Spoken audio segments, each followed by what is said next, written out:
Hello students. अपन discuss कर रहे थे किसका रेस्पेक्टिव एटॉमिक स्ट्रक्चर, और एटॉमिक स्ट्रक्चर का अपना एक जो लेक्चर वीडियो है वो कंप्लीट हो चुका है। तो डियर स्टूडेंट, इसको शुरू से पढ़ने के लिए प्लीज़ आपसे रिक्वेस्ट है कि इससे पहले वाले वीडियो पे जाइए, उसको अच्छी तरीके से पढ़िए और फिर भी कंटिन्यू कीजिए। आज के वीडियो में अपन डिस्कस करने जा रहे हैं अपन एटॉमिक मॉडल्स के रेस्पेक्टिव। किसके रेस्पेक्टिव? एटॉमिक मॉडल्स के रेस्पेक्टिव। यानी अपन बात करेंगे एटॉमिक मॉडल्स।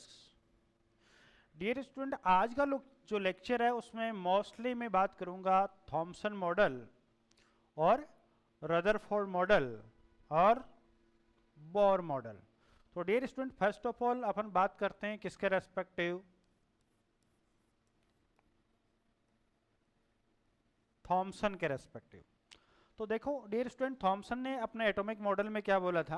देखो, इससे पहले इलेक्ट्रॉन और प्रोटॉन और न्यूट्रॉन्स की क्या हो चुकी थी? डिस्कवरी हो चुकी थी। तो डियर स्टूडेंट, जो थॉमसन है उस थॉमसन ने बोला कि जो हमारा एटम है वो क्या होता है? एक स्फीयर होता है। इस तरीके से एटम क्या हो गया? स्फीयर हो गया। एटम क्या हो गया? एक गोला हो गया। इसको अपन गोला मान सकते हैं। अब थॉमसन अपने को ये बोलता है कि इसके अंदर जो पॉजिटिव चार्ज है वो पॉजिटिव चार्ज इस तरीके से, ये जो स्पेयर है इस स्पेयर में यूनिफॉर्मली क्या होता है? डिस्ट्रीब्यूटेड रहता है। यानी ये पॉजिटिव चार्ज इस तरीके से क्या हो गया? डिस्ट्रीब्यूटेड हो गया। Okay, that is clear. अब जो इलेक्ट्रॉन्स है उन इलेक्ट्रॉन्स के रेस्पेक्टिव इन्होंने बोला कि जो इलेक्ट्रॉन्स है वो इलेक्ट्रॉन्स यहाँ पर क्या होने वाले हैं? वो इलेक्ट्रॉन्स, ये जो आप पॉजिटिव चार्ज देख रहे हैं, इन पॉजिटिव चार्ज के बीच बिटवीन यहाँ पर क्या रहता है? एम्प्टीड रहता है, यानी यहाँ पर धंसा हुआ रहता है। इस तरीके से नेगेटिव चार्ज, ये पॉजिटिव चार्ज इस पॉजिटिव चार्ज के बीच में ही फंसा हुआ रहेगा। यानी ये बात हमारे को किसने बताई? ये बात बताई थॉमसन ने। और ये जो आप स्ट्रक्चर देख रहे हैं, ये स्ट्रक्चर जस्ट लाइक क्या है? वाटरमेलन। किसके जैसी है? वाटरमेलन। वाटरमेलन देखा होगा आपने, तरबूज देखा होगा। उस तरबूज के अंदर जिस तरीके से जो उसके सीड्स होते हैं, सीड्स उसके अंदर फंसे होते हैं, ठीक उसी तरीके से इसके अंदर में भी जो इलेक्ट्रॉन्स होते हैं वो इलेक्ट्रॉन्स यहाँ पर क्या होते हैं? पॉजिटिव चार्ज के बिटवीन यहाँ पर क्या होता है? फंसा हुआ रहता है। इसलिए इसको वाटरमेलन मॉडल के नाम से भी जानते हैं। इसके अलावा इसके और कुछ भी नाम और भी है। फलम फूडिंग मॉडल, ये भी इसी थॉमसन मॉडल का नाम है। या फिर अपन देसी भाषा में बोले तो आपका जो बूंदी के लड्डू में जो इलायची के दाने होते हैं वैसी ही इसकी स्ट्रक्चर होती है। जो बूंदी के लड्डू में जो बूंदी होती है वो तो मान लो इसके अंदर में क्या है? पॉजिटिव चार्ज है। और जो इलायची के सीड्स होते हैं उन इलायची के सीड्स को अपन मान सकते हैं negative charge. Okay dear student, अब इसका देखो जो ड्रॉबैक है वो ड्रॉबैक में क्या बोल सकता हूं? यहां पर इस मॉडल का ड्रॉबैक क्या हो सकता है? ड्रॉबैक यही है, देखिए इसके अंदर में ये बोलता है कि जो इलेक्ट्रॉन है वो इलेक्ट्रॉन्स क्या है? फिक्स है। यानी इस मॉडल में इलेक्ट्रॉन्स है वो किसी भी टाइप का क्या नहीं कर रहा डियर स्टूडेंट? मोमेंट नहीं कर रहा है। और मोमेंट नहीं कर रहा है, और आप सब लोग अच्छी तरीके से जानते हैं कि जो इलेक्ट्रॉन्स होते हैं वो इलेक्ट्रॉन्स क्या होते हैं? रिवॉल्विंग करते हैं। क्या जो न्यूक्लियस होता है उस न्यूक्लियस के अराउंड क्या करते हैं? रिवॉल्विंग करते हैं। या मैं कहूं कि इलेक्ट्रॉन्स एक क्या है? मोमेंटेबल पार्टिकल्स है। इट मीन्स यहां पर जो थॉमसन का मॉडल है वो थॉमसन का मॉडल यहां पर क्या हो जाता है? कंप्लीटली फेल हो जाता है। इसके बाद में डियर स्टूडेंट, एटॉमिक मॉडल्स की मैं बात करूं तो इसके बाद में जो साइंटिस्ट आता है उस साइंटिस्ट का नाम है रदरफोर्ड। क्या नाम होता है? रदरफोर्ड। डियर स्टूडेंट, रदरफोर्ड है, इस रदरफोर्ड ने अपना एटॉमिक मॉडल दिया, लेकिन उससे पहले इसने एक एक्सपेरिमेंट किया था। उस एक्सपेरिमेंट के बेस पे इसने क्या किया था? अपना एटॉमिक मॉडल है वो एटॉमिक मॉडल दिया था। तो उस एटॉमिक मॉडल के रेस्पेक्टिव स्टडी करने से पहले हमारे को क्या करना पड़ेगा? इसका जो एक्सपेरिमेंट है उस एक्सपेरिमेंट के रेस्पेक्टिव अपने को डिस्कस करना पड़ेगा। डियर स्टूडेंट, जो रदरफोर्ड का जो एक्सपेरिमेंट है उस एक्सपेरिमेंट का नाम होता है Rutherford alpha particle scattering experiment, यानी अल्फा पार्टिकल्स स्कैटरिंग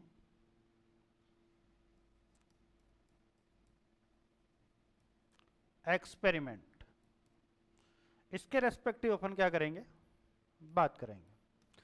देखिए डियर स्टूडेंट, ये एक्सपेरिमेंट एक्चुअली में क्या था। देखो, इसने अपने एक्सपेरिमेंट के लिए क्या किया, एक गोल्ड फॉइल है, उस गोल्ड फॉइल का उसने क्या किया, सिलेक्शन किया। और यहां पर डियर स्टूडेंट इसने क्या किया, एक सोर्स ले लिया इस तरीके से, ये यहां से क्या होता है, इससे जो अल्फा पार्टिकल्स है उन अल्फा पार्टिकल्स का यहां पर क्या होता रहता है, इमिशन होता रहता है। यानी ये मेरे पास में क्या आ गए, अल्फा पार्टिकल, क्या आ गए, अल्फा पार्टिकल। ये हमारी क्या होगी, गोल्ड फॉइल। और यहां पर आप देखोगे इस जगह, तो यहां पर इसने क्या किया, एक स्क्रीन लगाई, क्या लगाई, स्क्रीन लगाई। मोस्टली ये स्क्रीन थे जिंक सल्फाइड की। यानी इस स्क्रीन पे अपन कुछ ऑब्जर्वेशन अपने को देखने को मिलेगा, और उन ऑब्जर्वेशन के बेस पे अपन क्या करेंगे, जो रदरफोर्ड है उस रदरफोर्ड का जो एटॉमिक मॉडल है वो हमारे सामने आएगा। डियर स्टूडेंट, यहां पर इसने क्या चेक किया, यहां पर चेक किया कि जो ऑलमोस्ट जो अल्फा पार्टिकल्स है वो विदाउट किसी डिफ्लेक्शन के क्या होते हैं, वो पास थ्रू हो जाते हैं। ठीक है, यानी पहला ऑब्जर्वेशन ये था कि जो यहां पर ऑलमोस्ट अल्फा पार्टिकल थे, वो अल्फा पार्टिकल्स क्या हो गए, विदाउट एनी डिफ्लेक्शन क्या हो गए, पास थ्रू हो गए। यानी जो अल्फा पार्टिकल्स है वो बिना किसी डिफ्लेक्शन के क्या हो रहे हैं, पास हो रहे हैं। अब देखो, इनमें से कुछ अल्फा पार्टिकल्स, सम अल्फा पार्टिकल्स क्या हो गए, स्मॉल एंगल से क्या हो गए, डिफ्लेक्ट हो गए। क्या हो गए, स्मॉल एंगल से डिफ्लेक्ट हो गए। यानी वो पार्टिकल इस तरीके से चले गए। यानी यहां पर जो ये थीटा बना, ये एक स्मॉल एंगल बना, यहां पर भी आप लिख सकते हो, ये एक स्मॉल एंगल बन गया। यानी यहां पर कुछ पार्टिकल्स थे वो स्मॉल एंगल से क्या हो गए, डिफ्लेक्ट हो गए। नेक्स्ट यहां पर हमने देखा कि यहां पर वेरी फ्यू पार्टिकल्स, यानी मैं बोल सकता हूं क्या, वन पार्टिकल आउट ऑफ 20,000, यानी 20,000 में से केवल एक पार्टिकल्स ऐसा था जो वापस क्या हो जाता है, कमबैक हो जाता है देयर ओरिजिनल पाथ, यानी जिस पाथ से वो गया था उसी पाथ से वापस आ जाएगा। यानी ये इस तरीके से गया था और यहीं से घूम के वापस आ गया। यानी आएगा तो इधर से, लेकिन आपको शो करने के लिए बता रहा हूं कि ये इधर से गया और इधर से क्या आ गया, वापस आ गया। ओके, तो जो ये एक्सपेरिमेंट था, इस एक्सपेरिमेंट में मेनली हमने 3 टाइप के ऑब्जर्वेशन देखे। पहला, मोस्ट ऑफ जो अल्फा पार्टिकल्स होते हैं डियर स्टूडेंट, वो बिना किसी डिफ्लेक्शन के क्या होते हैं, पास थ्रू हो जाते हैं। ठीक है, दूसरा ये था कि सम अल्फा पार्टिकल्स थे वो स्मॉल एंगल से क्या हो जाते हैं, डिफ्लेक्ट हो जाते हैं। और बहुत ही कम अल्फा पार्टिकल, यानी 20,000 में से एक अल्फा पार्टिकल, यानी वन पार्टिकल आउट ऑफ 20,000, वो क्या होता है, वापस क्या हो जाता है, कमबैक हो जाता है। डियर स्टूडेंट, ये 3 टाइप के हमने ऑब्जर्वेशन देखे हैं। इन्हीं ऑब्जर्वेशन के बेस पे क्या करता है, यहाँ पर जो आपका रदरफोर्ड है वो रदरफोर्ड अपना क्या करता है, एटॉमिक मॉडल देता है। और उस एटॉमिक मॉडल में क्या बोलता है, उस एटॉमिक मॉडल का पहला पॉइंट ये है कि most of space of atom is empty, यानी मोस्ट ऑफ एटम का जो पार्ट है वो क्या होता है, एम्प्टी होता है, खाली होता है, ठीक है। नेक्स्ट नंबर 2, यानी पहले पॉइंट में उसने क्या बता दिया कि मोस्ट ऑफ पार्ट होता है वो क्या होता है, आपका एम्प्टी होता है। फिर इसने बोला कि जो एटम है, क्या है, एटम्स, ये एटम्स क्या होता है, कंटेन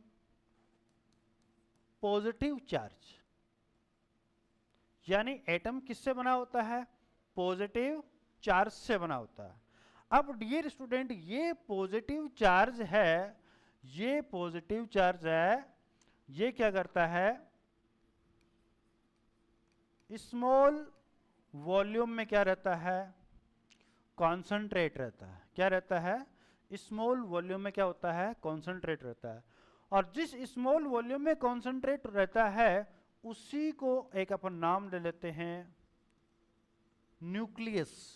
क्या नाम दे देते हैं, न्यूक्लियस अपन नाम दे देते हैं। ओके, नेक्स्ट पॉइंट क्लियर हो गया यहां पर। यानी अब हमारे पास दो चीजें आ गई, यानी एटम में क्या होता है, एक तो न्यूक्लियस होता है और एक इसके सराउंडिंग क्या होते हैं, यहां पर देखेंगे तो यहां पर सर्कुलर पाथ होते हैं। क्या होते हैं, सर्कुलर पाथ होते हैं। डियर स्टूडेंट, ये जो आप न्यूक्लियस देख रहे हैं यहां पर आपको मिलने वाला है प्रोटॉन एंड न्यूट्रॉन। क्या मिलने वाला है, प्रोटॉन एंड न्यूट्रॉन मिलने वाला है। और ये जो सर्कुलर पाथ देख रहे हैं, इस सर्कुलर पाथ में जो इलेक्ट्रॉन्स होता है वो इलेक्ट्रॉन्स क्या करेगा, रिवॉल्विंग करेगा। यानी न्यूक्लियस के अराउंडिंग क्या होता है, जो इलेक्ट्रॉन्स है वो क्या होता है, कंटिन्यूसली क्या करता रहता है, रिवॉल्विंग करता रहता है। यानी कंटिन्यूसली इलेक्ट्रॉन यहां पर क्या करेगा, चक्कर लगाएगा। ओके, यानी ये किसने बताया, रदरफोर्ड ने अपने को ये बातें इसके अंदर में बताई। नेक्स्ट एक चीज उसने ये बताया कि यहां पर जो ये है न्यूक्लियस है, इस न्यूक्लियस का वॉल्यूम है वो एटम के रेस्पेक्टिव क्या होता है, या एटम के कंपैरेटिवली क्या होता है, बहुत ही कम होता है। ओके, देखो कंपैरिजन करेंगे तो इसका तो लगभग 10⁻⁻15 मीटर रहेगा, और जो एटम है उस एटम की जो साइज है वो साइज लगभग 10⁻, कितनी रहने वाली है, 10 मीटर रहने वाली। डियर स्टूडेंट, ये जो वैल्यू है या ये जो डेटा है इनको आपको क्या करना है, स्पेशली याद रखना है। कई बार इनका क्या हो जाता है, यूज आपके यहाँ पर आता है। ओके, तो इस तरीके से ये अपना क्या हो गया, रदरफोर्ड का एटॉमिक मॉडल हो गया। वापस अपन रिपीट करते हैं तो देखो, इसने फर्स्ट ऑफ ऑल क्या किया, अल्फा पार्टिकल एक्सपेरिमेंट किया जिसके 3 ऑब्जर्वेशन थे। पहला, मोस्ट ऑफ पार्टिकल क्या करते हैं, बिना किसी डिफ्लेक्शन के क्या होंगे, पास थ्रू होंगे। सम पार्टिकल्स क्या करेंगे, अल्फा एंगल से क्या हो जाएंगे, डिफ्लेक्ट हो जाएंगे। और बहुत ही कम पार्टिकल ऐसे हैं जो जिस पाथ से गए थे उसी पाथ से क्या हो जाएंगे, वापस कम बैक हो जाएंगे। इसी बेस पे उसने क्या किया, एटॉमिक मॉडल दिया। एटॉमिक मॉडल में पहला पॉइंट उसने ये बताया, क्या बताया कि एटम का जो टोटल स्पेस होता है वो क्या होता है, एम्प्टी होता है, खाली होता है। और उसका जो वॉल्यूम होता है या उसका जो पॉजिटिव चार्ज से बना हुआ होता है वो पॉजिटिव चार्ज एक छोटे से वॉल्यूम में क्या होता है, कॉन्सेंट्रेट रहता है। और उसी पार्ट को अपन क्या बोलते हैं, न्यूक्लियस बोलते हैं। यानी इसके दो पार्ट बना दिए, एक तो आउटर रीजन और एक न्यूक्लियस। न्यूक्लियस में कौन प्रेजेंट होते हैं, प्रोटॉन एंड न्यूट्रॉन। और जो आउटर रीजन है उसमें इलेक्ट्रॉन्स क्या करता रहता है, रिवॉल्विंग करता रहता है। डियर स्टूडेंट, इसके ड्रॉबैक की अपन बात करें तो यहां पर एक साइंटिस्ट होता है मैक्सवेल। मैक्सवेल ने एक थ्योरी दी कि कोई भी आपके पास में क्या है, चार्ज पार्टिकल है। क्या है, चार्ज पार्टिकल। और ये चार्ज पार्टिकल क्या कर रहा है, मूवमेंट कर रहा है। क्या कर रहा है, मूवमेंट कर रहा है। किस पे रेस्पेक्टिव, ये किसी अनोदर चार्ज पार्टिकल के रेस्पेक्टिव क्या कर रहा है, मूवमेंट कर रहा है। क्लियर।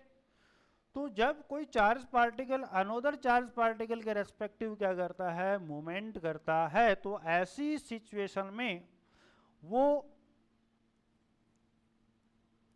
एनर्जी का क्या कर देता है, एनर्जी का लॉस कर देता है, एनर्जी का क्या करता है, लॉस करता है। कुछ उसकी एनर्जी वो होती है वो किसमें, रेडिएशन में क्या हो जाती है, कन्वर्ट हो जाती है। और जैसे ही ये एनर्जी का लॉस होगा तो जो पार्टिकल मूवमेंट कर रहा है उसका जो पाथ है डियर स्टूडेंट, वो पाथ क्या हो जाएगा, वो पाथ चेंज हो जाएगा, वो पाथ क्या हो जाएगा, चेंज हो जाएगा। चलिए ये बात तो किसकी हो गई, मैक्सवेल की। अब आ जाते हैं अपन रदरफोर्ड के एटॉमिक मॉडल में। अब रदरफोर्ड के एटॉमिक मॉडल को आप चेक कर पाएंगे यहां पर। तो देखो रदरफोर्ड के एटॉमिक मॉडल में क्या है, आपने देखा कि ये प्रोटॉन, ये न्यूट्रॉन, ये हो गया न्यूक्लियस, और यहां पर देखो ये इलेक्ट्रॉन क्या कर रहा है, मूवमेंट कर रहा है। देखिए डियर स्टूडेंट, ये चार्ज पार्टिकल है कि नहीं है, यहां पर ये आपके पास में क्या है, प्रोटॉन, ये भी क्या है, चार्ज पार्टिकल है कि नहीं है। यानी इलेक्ट्रॉन जो यहां पर मूवमेंट कर रहा है वो प्रोटॉन के रेस्पेक्टिव कर रहा है। यानी यहां पर मैक्सवेल की जो थ्योरी है वो अप्लाई होती है। और इस थ्योरी के रेस्पेक्टिव में बात करूं तो ये इलेक्ट्रॉन यहाँ जो मूवमेंट कर रहा है वो इस तरीके से मूवमेंट करते करते एटलीस्ट कहाँ पर आ जाएगा, न्यूक्लियस में आ जाएगा। और डियर स्टूडेंट इलेक्ट्रॉन मूवमेंट करता हुआ एटलीस्ट कहाँ जाके गिर गया, न्यूक्लियस में गिर गया। इट मीन्स यहाँ पर एटम का है कोई तरीके का अस्तित्व नहीं है, उसकी कोई तरीके की स्टेबिलिटी नहीं है। यानी नंबर एक ये बोलूं तो जो स्टेबिलिटी ऑफ एटम है उस स्टेबिलिटी ऑफ एटम को रदरफोर्ड मॉडल क्या नहीं कर सकता, एक्सप्लेन नहीं कर सकता। नंबर दो स्पेक्ट्रम, स्पेक्ट्रम का एक्सप्लेनेशन भी कौन नहीं दे पाता है, रदरफोर्ड का एटॉमिक मॉडल नहीं दे पाता। अब आप यहां बोलेंगे स्पेक्ट्रम क्या होता है, डियर स्टूडेंट आप यहां पर यही ध्यान रखना है कि ये स्पेक्ट्रम को एक्सप्लेन नहीं कर पाता। आगे अपन एक सेपरेट वीडियो में स्पेक्ट्रम के रेस्पेक्टिव डिटेल्स से अपन क्या करने वाले हैं, स्टडी करने वाले हैं। तो इस तरीके से हमारा कौन सा हो गया, ये रदरफोर्ड का एटॉमिक मॉडल क्या हो गया, कंप्लीट हो गया। उसके बाद में एक साइंटिस्ट आता है जिसका नाम होता है यहां पर बोर।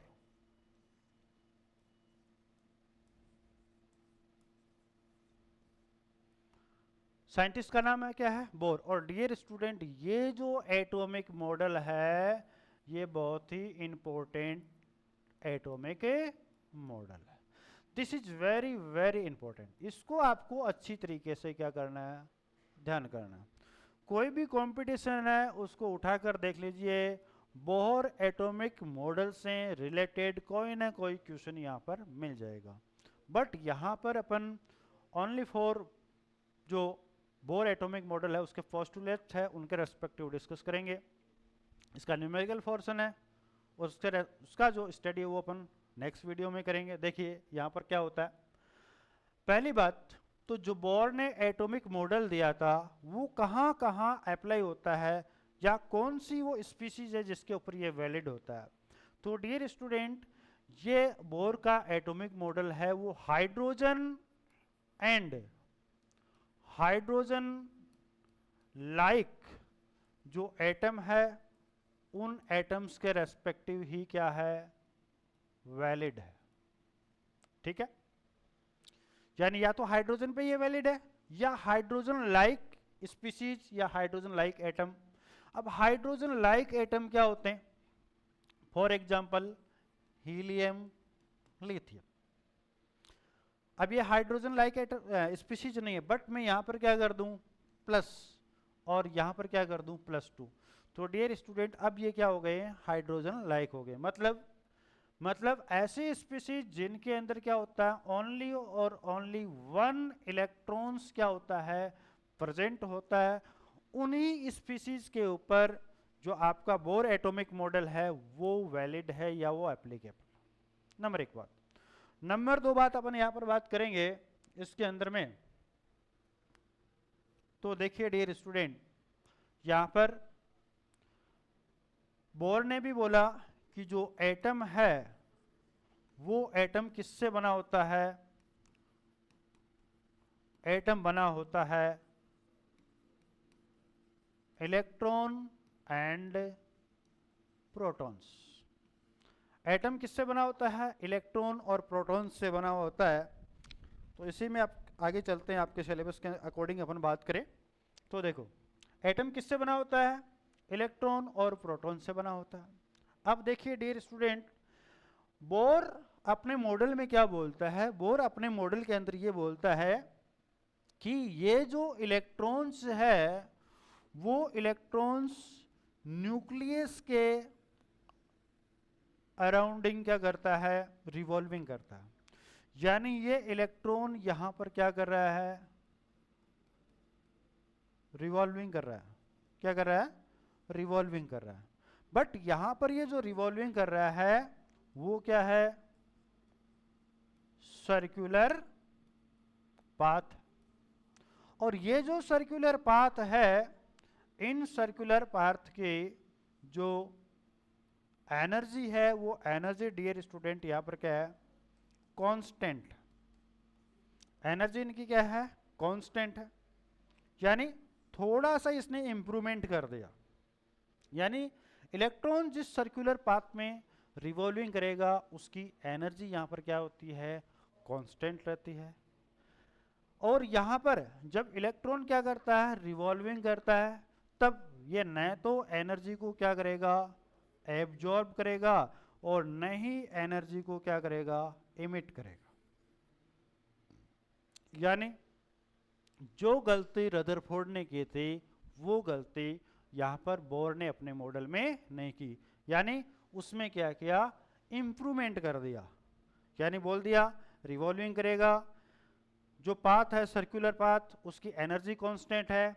जब ये यहाँ पर सर्कुलर पाथ में क्या करता है? रिवॉल्विंग करता है, तो वो न तो एनर्जी को एब्जॉर्ब करेगा न ही उसको एमिट करेगा। ओके, यानी न तो उत्सर्जित करेगा और न ही क्या करेगा? अवशोषित करेगा। ओके डियर स्टूडेंट, नेक्स्ट अपन बात करते हैं। तो नेक्स्ट एक चीज और उसने बताई कि जब इलेक्ट्रॉन यहां पर क्या करता है? रिवॉल्विंग करता है। ये आपका इलेक्ट्रॉन हो गया, ये आपका न्यूक्लियस हो गया। यहां पर ये एनर्जी को एब्जॉर्ब नहीं करता या फिर उसका एमिशन नहीं करता। इसके पीछे क्या रीजन हो सकता है? देखो, जब ये सर्कुलर पाथ में रिवॉल्विंग करता है तो इसमें एक तो आउटर साइड में क्या करता है? एक फोर्स वर्क करता है यहां पर, और एक इनर साइड में इधर भी क्या करता है? एक फोर्स वर्क करता है। ये जो फोर्स है, इस फोर्स की वैल्यू होती है वो होती है के जेड ई स्क्वायर अपॉन आर। क्या होता है? के जेड ई स्क्वायर अपॉन आर। और यहां पर जो फोर्स है वो है m we square upon r. Okay dear student, यहां पर बोर अपने एटॉमिक मॉडल में क्या बोलता है? ये बोलता है कि आउटर साइड में जो फोर्स लग रहा है और इनर साइड में जो फोर्स लग रहा है, ये दोनों फोर्स क्या होते हैं? एक दूसरे के क्या होते हैं? इक्वल होते हैं। यानी मैं ये बोल सकता हूं M we square upon R equal to K Z E square upon R. ठीक है, आर ये स्क्वायर आएगा डियर स्टूडेंट। यानी इलेक्ट्रोस्टैटिक्स फोर्स हो गया ना आपका, कुलामिक फोर्स अपन बोलते हैं, तो आर स्क्वायर। ये यहां पर this is very very important. इसको तो बेटा 100% आपको क्या करना है? याद रखना है। यही तो बोर एटॉमिक मॉडल है, उसकी क्या है? जान है। क्या है? जान है। ये आपको स्पेशली आपको ध्यान में रखना पड़ेगा। आगे जितना भी न्यूमेरिकल पोर्शन है अपना, उसको अपन यहीं से स्टार्ट करेंगे। इसी फॉर्मूले को मैनिपुलेट करेंगे, इसमें कुछ वैल्यूज पुटअप करेंगे और कुछ फॉर्मूले को अपन ड्राइव करेंगे, और फिर अपन न्यूमेरिकल्स के रेस्पेक्टिव अपन बात करेंगे। ओके, यानी अब ये और ये फोर्स क्या हो गए? सेम हो गए। तो यहां पर जब ये रिवॉल्विंग करेगा तब इलेक्ट्रॉन न तो आउटर साइड में जाएगा मूवमेंट करेगा, और न ही इनर साइड में क्या करेगा? मूवमेंट करेगा। ये इसका क्या था? एक्चुअली में रीजन था। नेक्स्ट अपन बात करें यहां पर तो देखो यहां पर इसका एक एंगुलर मोमेंटम होता है, ठीक है, उसकी वैल्यू होती है h अपॉन 2 पाई के इक्वल, या ये आप बोल सकते हैं ये n के क्या होता है, मल्टीपल होता है। यानी मैं ये बोल सकता हूं कि M V R is equal to N H upon 2 pi. Dear student, ये जो बोर ऑर्बिट है या यहाँ पर जो सेल होती है उस सेल का क्या होता है, एंगुलर मोमेंटम होता है। ये भी काफ़ी इंपॉर्टेंट है, इसको भी आपको क्या करना है, ध्यान में रखना है। अब यहाँ पर n क्या है डियर स्टूडेंट, यहाँ पर n किसको शो करता है, ये n शो करता है प्रिंसिपल क्वांटम नंबर। किसको, प्रिंसिपल क्वांटम नंबर। इस n की वैल्यू होती है 1 2 3 4 या फिर k l m और n। ओके,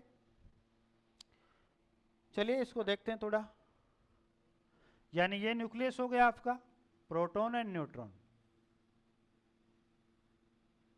ये सर्कुलर पाथ आप देख रहे हैं।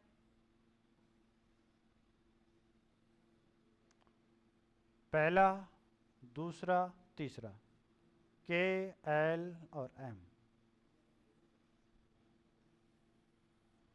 फोर्थ, और ये क्या हो गया, एन। Okay, clear. इन्हीं सर्कुलर पाथ को अपन क्या बोलते हैं, इन्हीं को बोलते हैं ऑर्बिट, या क्या बोल देते हैं, सेल। ओके, अब डियर स्टूडेंट देखिए इसके रेस्पेक्टिव अपन बात करें तो एंगुलर मोमेंटम क्या हो जाएगा इसके लिए। एंगुलर मोमेंटम की मैं बात करूं तो n की वैल्यू 1 हो गई, तो ये कितना हो गया, h अपॉन 2 पाई। अगर इस नेक्स्ट वाले की बात करूं तो यहां पर इसका एंगुलर मोमेंटम क्या हो जाएगा, n की वैल्यू कितनी पुटअप कर देंगे, 2 करेंगे तो क्या हो जाएगा, 2h अपॉन 2 पाई, 2 से 2 कैंसिल आउट, तो क्या हो गया, h upon pi. Okay dear student, देखिए नेक्स्ट थर्ड की मैं बात करूं तो यहां पर क्या हो जाएगा, 3h अपॉन 2 पाई, और इसकी मैं बात करूं तो यहां पर क्या हो जाएगा, 4h अपॉन 2 पाई। ये कैंसिल आउट हो गया, तो आगे इसको क्या बन गए, 2h upon 2h upon pi. Dear student, this value and this value and this value is very very important. Remember it. इनको आपको हमेशा याद रखना है।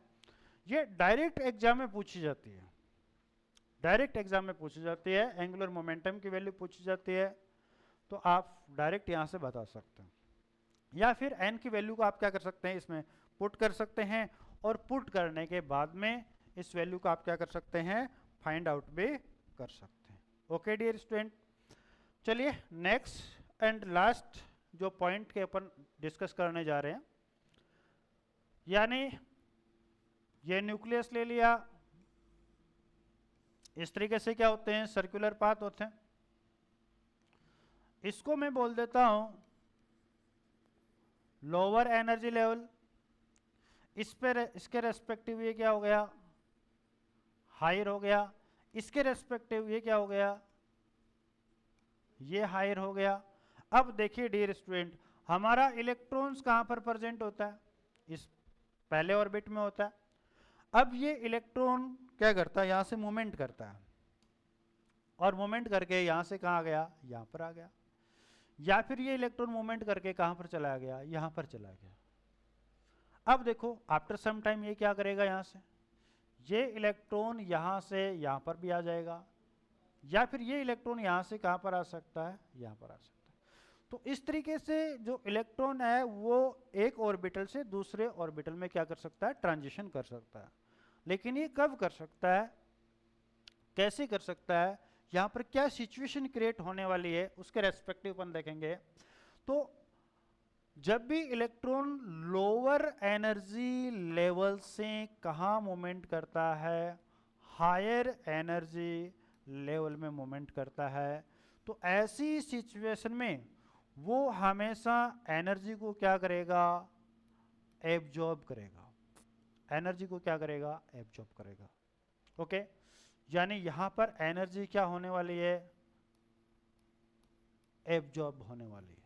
दूसरा, इसका अपोजिट हो, हायर एनर्जी लेवल से इलेक्ट्रॉन का ट्रांजिशन हो रहा है लोअर एनर्जी लेवल में, तो ऐसी सिचुएशन में यहां पर क्या होगा, यहां पर एनर्जी का क्या होगा, एनर्जी यहां पर इमिट होने वाली है।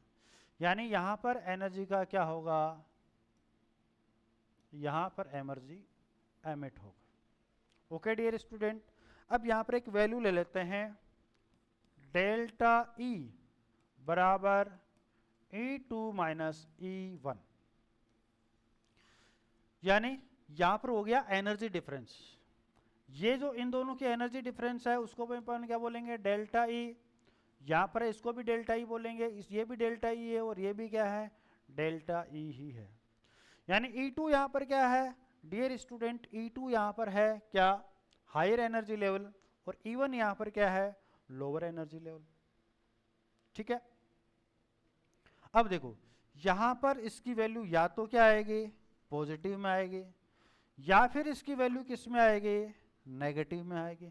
जो यहां पर इसकी वैल्यू है, ये वैल्यू किस में आने वाली है, ये वैल्यू अगर आपकी पॉजिटिव में आती है तब क्या होने वाला है, पॉजिटिव में आएगी तब यहां पर एनर्जी क्या होने वाली है, एब्जॉर्ब होने वाली है। और ये वैल्यू नेगेटिव में आ जाए तो एनर्जी यहां पर क्या होने वाली है, एमिट होने वाली है। एनर्जी यहां पर क्या होने वाली है, एमिट होने वाली है। ओके डियर स्टूडेंट, तो ये था अपना क्या, बोर का एटॉमिक मॉडल। यहाँ पर जो बोर एटॉमिक मॉडल है उसके पोस्टुलेट यहाँ पर कंप्लीट होते हैं। नेक्स्ट बोर एटॉमिक मॉडल से रिलेटेड जो न्यूमेरिकल पोर्शन है उसको अपन 1 बाय 1 डिस्कस करेंगे। जो अपना नेक्स्ट वीडियो होगा उसके अंदर पहले बोर रेडियस की अपन बात करेंगे, ठीक है, उसको डिटेल से किस टाइप के क्वेश्चन आते हैं क्या, उसके बाद में एनर्जी के रेस्पेक्टिव बात करेंगे, कुछ और टर्म की बात करेंगे। हाँ भूल गए आप, अगर आप इस चैनल पे नए हैं तो इसको आप क्या कीजिए,